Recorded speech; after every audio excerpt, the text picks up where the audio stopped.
The road to Mandalay is lined with golden spires.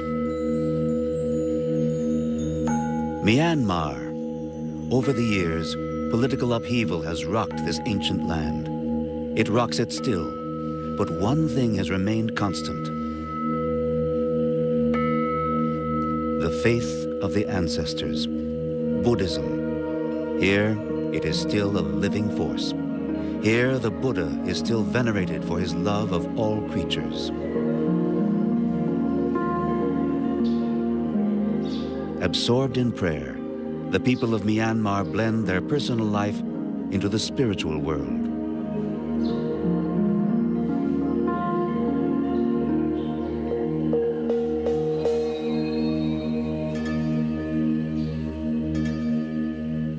There are no riches unless they are placed in the service of Buddha. Believers donate golden statues and jewels. And of all the gifts in Myanmar, the most precious is a stone from deep within the earth. The ruby.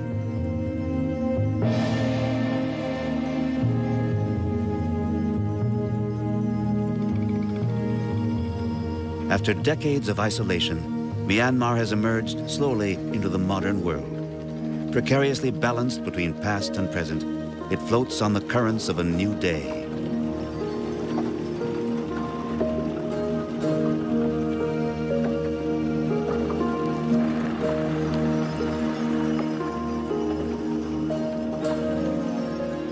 To journey here is to step back in time to a world of mystery and beauty.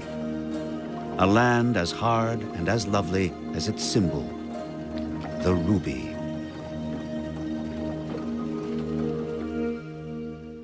Nestled between India and China, Myanmar, as Burma is now called, has the largest ruby mines in the world. They are tucked far away in the hinterlands. To reach them, we travel first to Yangon, the capital.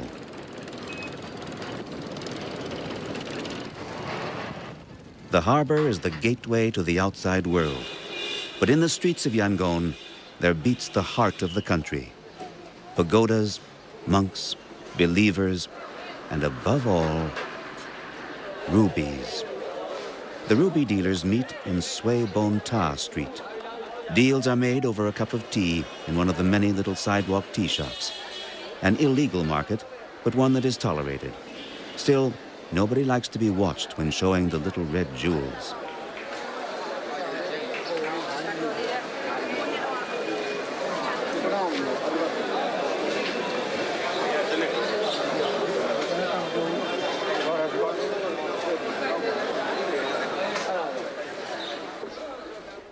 Tea and rubies.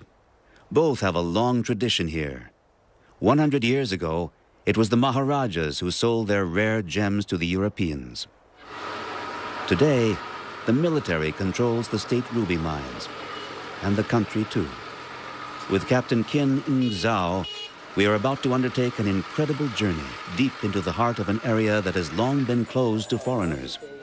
A military zone, still top security.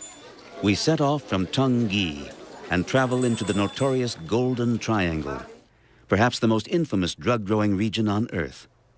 Heading to Mong Shu on the mountain Loi Sok Tok, we will be the first foreign team to film in one of the largest and most dangerous ruby mining areas in the world. Mong Shu, it was found out last 4 years ago, and still the area is not very secure, and then that's why you are the first person to get there as a foreigner.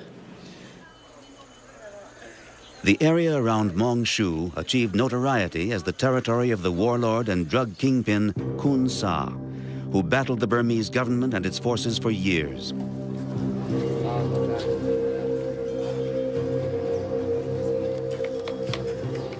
Assembling his own army, Kun Sa vowed to lead the Shan, one of Myanmar's ethnic tribes, to independence and prosperity. In return, the Shan would plant his opium in their fields.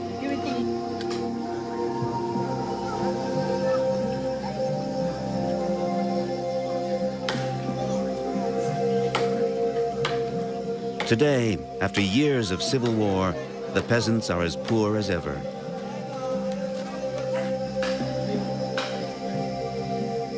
As for Kun Sa, he dissolved his army and disappeared, a rich man. Nowadays, there is a fragile peace in this troubled spot. Over 30,000 soldiers are still stationed east of Tungyi. For security reasons, they say, but security is hard to find in the Golden Triangle.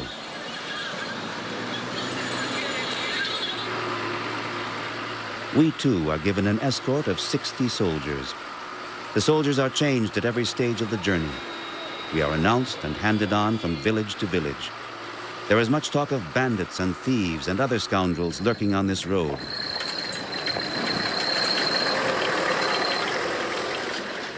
The worst enemy, however, is the road itself. When we set off from Tungyi, a journey of 170 miles lay ahead of us. But the deeper we penetrate into the military area, the more frequent the breakdowns.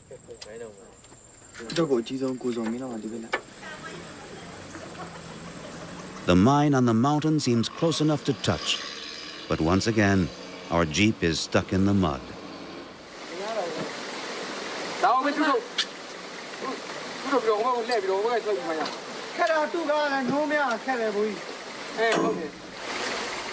This time, it looks bad.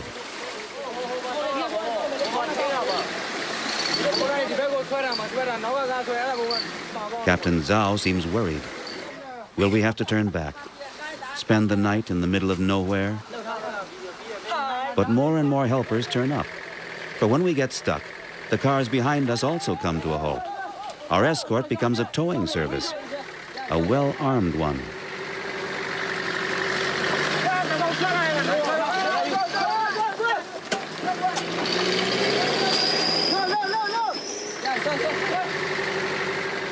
The monsoon season, though nearly over, is still wearing away the muddy track. We slog ahead another half mile, and then, finally, come to a dead halt. The last half mile will have to be covered on foot. This is the end of the world. Or it was, until the first Shan families discovered rubies. It was found by some native people, but they don't know it's a precious stone, and they sell it out to some Chinese merchant at very cheap rate. And then this new come and spread out, and then many people go there, and it's become like a ruby rush. We arrive just before dusk in Loy Sok Tok. It's taken us 2 full days to cover 170 miles. Long after nightfall, we hear the distant sounds of the pumps and generators. Yet the mine is nowhere in sight. We are deep in the mountain jungle of Myanmar, deep in the heart of the country. Peace descends upon the valley. We almost forget the mine.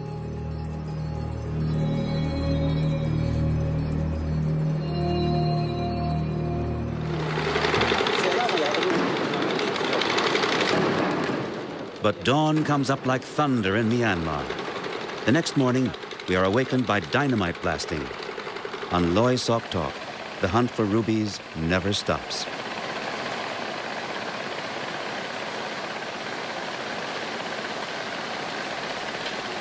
"50,000 people live on this mountain, and for most of them, life is restricted to a few square yards, the area they work in the mine.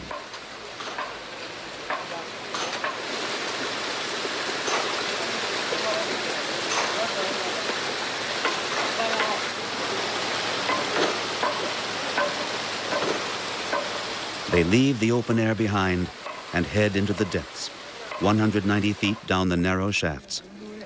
Making their way down slippery bamboo ladders, they disappear day after day into one of the passages of the labyrinth, sometimes forever. There is talk of accidents where up to 70 people were buried.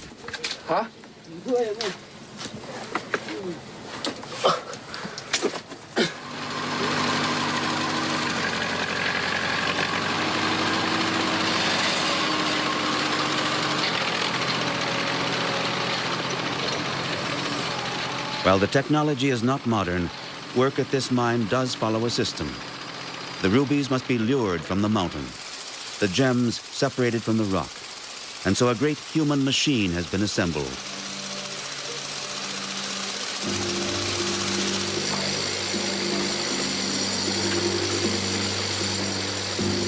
The rubble released by the blasting is carried away piece by piece and dumped out onto the waste pile.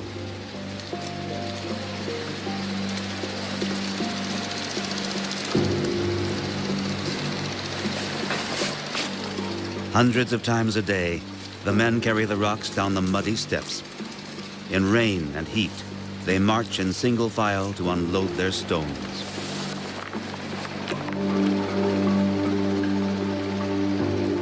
The dirt that might actually contain rubies is shoveled into sacks, tied up, and passed along a human conveyor belt of several hundred yards.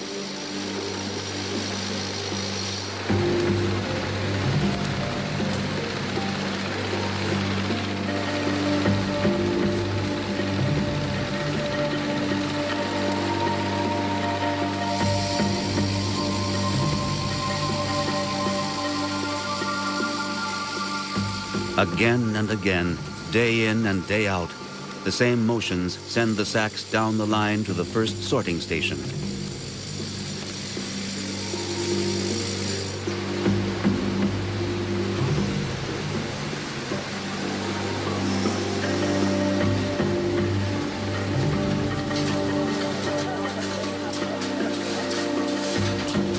Here they will be examined for the first time.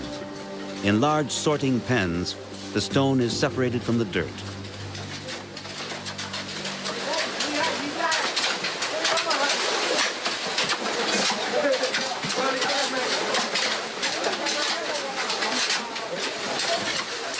The hunt for the ruby is conducted in foot-high sludge, under the unblinking eyes of the foreman.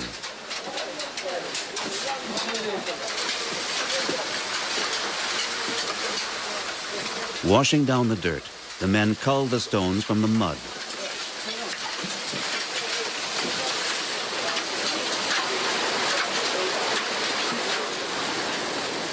In this process, water is precious. Every drop is cleaned and recycled, not with machines, but with human labor.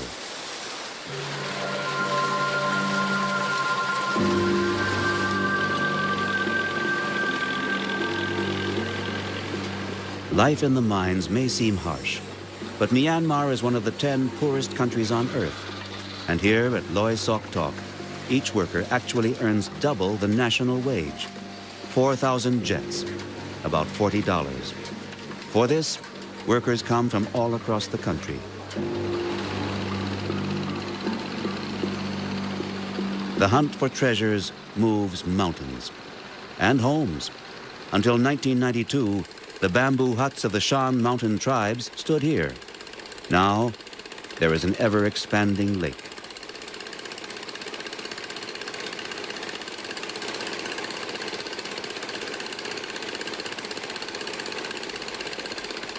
How many tons of earth have been turned over in search of the ruby? No one has counted. But the work never stops, and the cycle is never broken.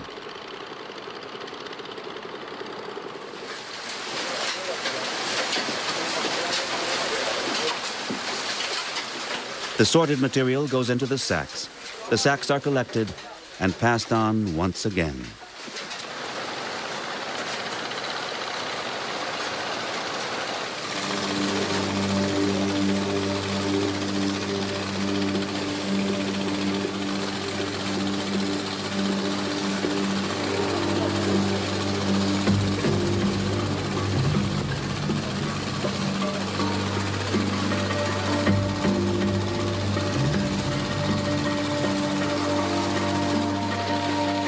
Next stop is the lift, which will take the pre-sorted stone to its final sorting in the tent at the entrance to the mine.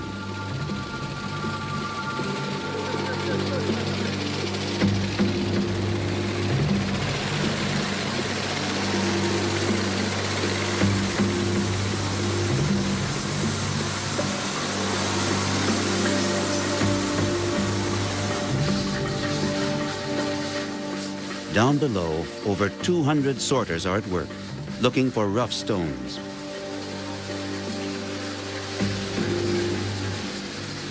They toss and turn their sieves of gravel and dump them out onto the tables nearby.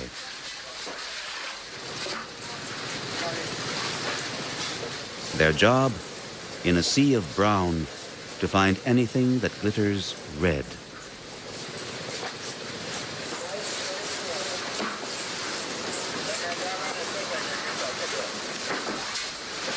No one speaks.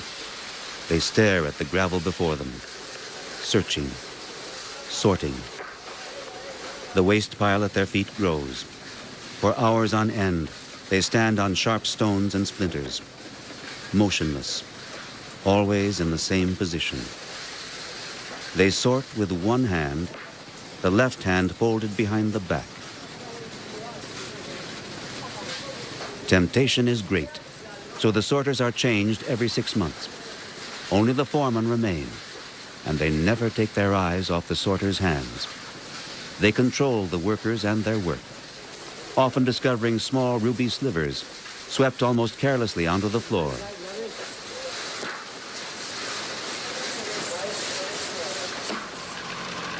Hard as it may be to imagine, precious gems worth millions of dollars see the light of day here every month.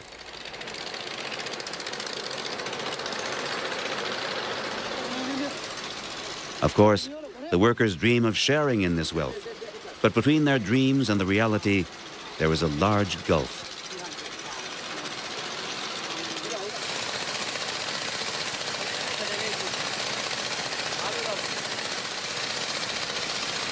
They live under the most extreme conditions. The free board and lodging they get from the mine owners mean, for most of them, little more than a tarpaulin, a camp bed, a hovel in the midst of dirt and noise.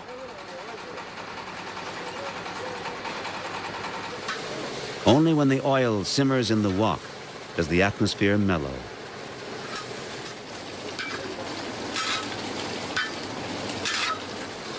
But there is an unwritten law in the camp. The military is prepared to turn a blind eye on the occasional smuggled ruby as long as the lion's share remains untouched. They know that a few smuggled rubies arouse dreams in the miners which keep them going in their hard labor.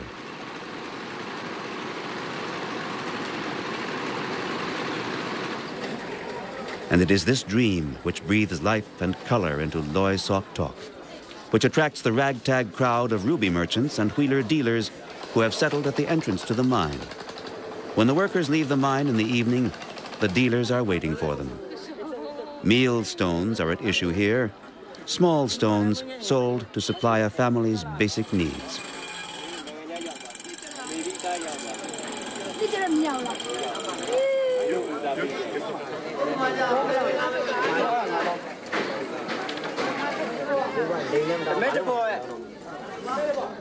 This deal was not clinched. But not far away, another exchange meets with success.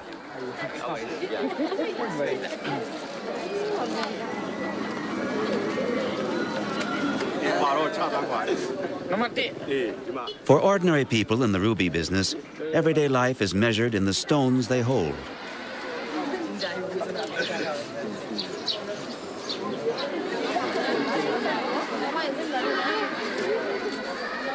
Children rummage at the women's feet, searching the ground for tiny ruby splinters.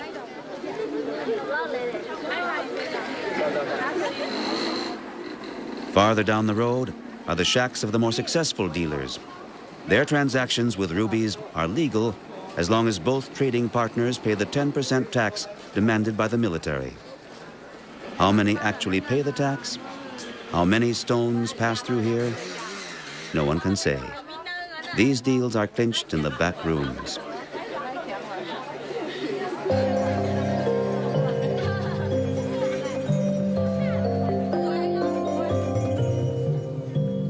There, too, are the small grinding shops, where, in the dim light, the ruby receives its final touches.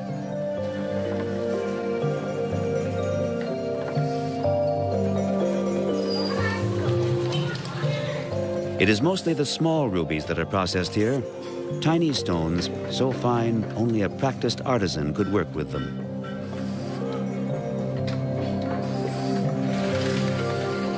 On the Ruby Mountain, business is booming. There are gemstones enough for everyone. However, most of the profit does not flow through the shacks and the back rooms of Loy Sok Tok. It comes here. The military has its own experts who sort the stones according to quality and size. On the table is the daily yield from 6 state mines. Mr. Ko Mo Win, a sorter, explains the collection process.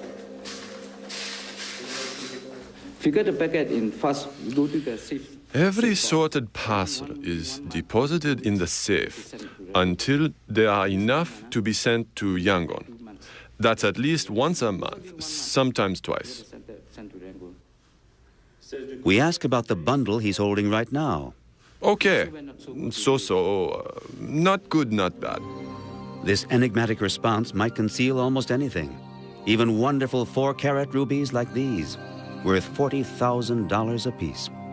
How are these precious rubies taken out of Loy Sok Tok? By helicopter? Oh, no. No. We always send the rubies to Yangon with an escort, accompanied by bodyguards, as it were. The stones are usually taken to Yangon in 5 or 6 army buses. This load here will be escorted by 3 or 4 cars. Ruby transport as a military operation. The valuable cargo is in heavily armed hands. But here, there are always risks. The road is treacherous, and our convoy hits trouble. 2 soldiers are injured in the accident, and the Ruby caravan grinds to a halt.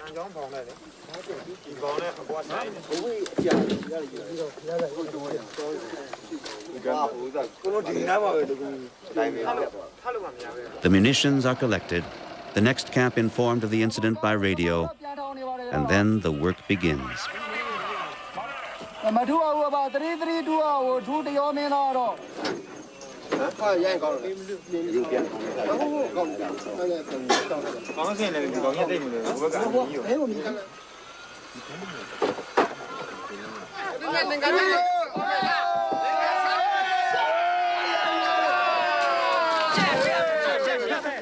Anyone who sets off for the Ruby Mountain reckons with the worst.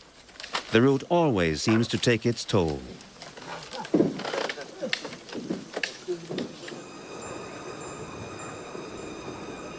After a journey of 20 hours, we reach Tunggi again.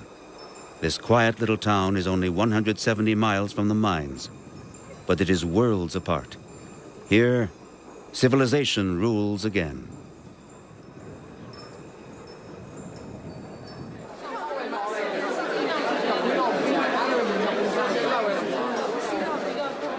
The Ruby Market in Tunggi is the meeting place for the buyers who do not wish to dirty their hands in the mud of Mengshu.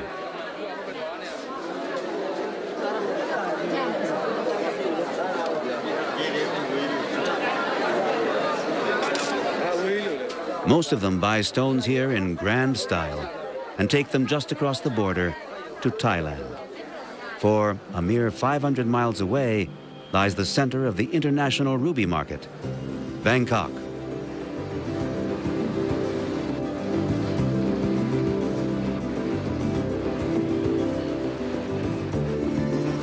The International Jewelry Trade Center has a daily turnover which Myanmar could only dream about.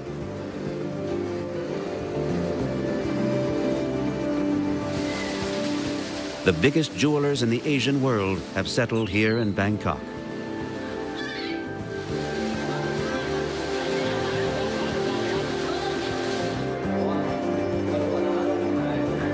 They present the rubies in glitter and splendor, as the world knows them, under glass.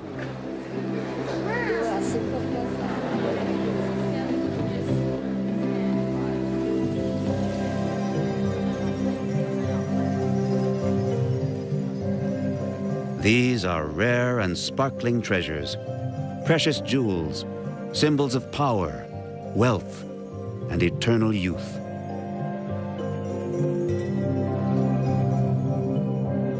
And yet, it seems fitting that these gemstones are blood red, the red of life and suffering.